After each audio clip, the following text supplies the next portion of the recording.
এই প্ৰধানমন্ত্ৰী আমাৰ মুখ্যমন্ত্ৰীৰ আত্মনিৰ্ভৰ অসম আঁচনিৰ প্ৰথম কিস্তিৰ ধন 30 তাৰিখে ৰাতিপুৱা 10 বজাত আমি গুৱাহাটীৰ খানাপাৰা ফিল্ডৰ পৰা বিতৰণ কৰিম।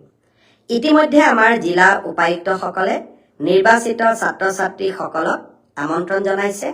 মই আশা কৰিম যে 25,000 নিৰ্বাচিত যুৱক যুৱতী অহা 30 তাৰিখে যাতে খানাপাৰালৈ আহে। প্ৰথম আমি 75,000 টকা দিম।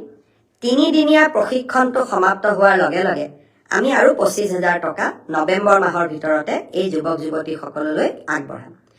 পৰৱৰ্তী এই 1 লাখ টকা কেনেকৈ ভাল কৰি ব্যৱহাৰ কৰিছে তাৰ ওপৰত ভিত্তি কৰি আমি পৰৱৰ্তী সময়ত আৰু 1 লাখ টকা যুৱক যুৱতীসকলক আমি দিয়াৰ ব্যৱস্থা কৰিম।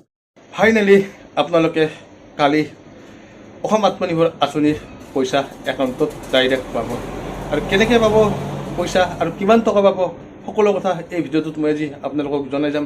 আপোনালোকে ভিডিঅ'টো স্কিপ নকৰি শেষলৈকে চাব। আৰু কিছুমান শিয়াল আহে মোৰ ভিডিঅ'বিলাক বনোৱাৰ পিছত কমেণ্ট কৰিবলৈ।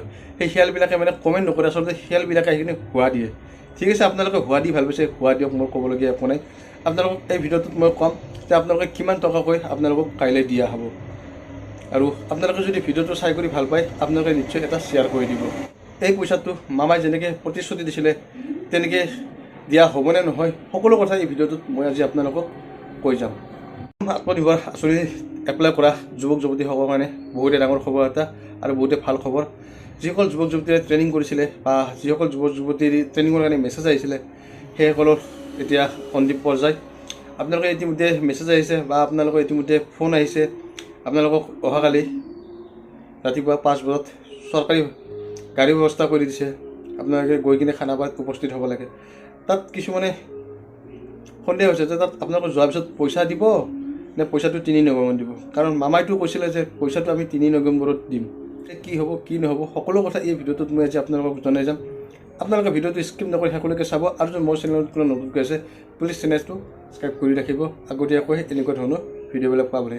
যদি ভিডিঅ'টো চাই ভাল লাগে লাইক এটা আৰু শ্বেয়াৰ এটা মানে কৰি দিব প্লিজ। এতিয়া আপোনালোকে খানাপাৰাত গৈ কিনে আপোনালোক গমে পাইছে খানাপাৰাত মাতিছে যে খানাপাৰাত আপোনালোকক মামাই প্ৰতিশ্ৰুতি দিছিল যে আমি 1 লাখ টকা ৰাজসাহায্য দিম। কিন্তু আপোনালোকক বৰ্তমান 1 লাখ টকা নিদিয়ে। ঠিক আছে, আপোনালোকক বৰ্তমান 75,000কৈ টকা দিব।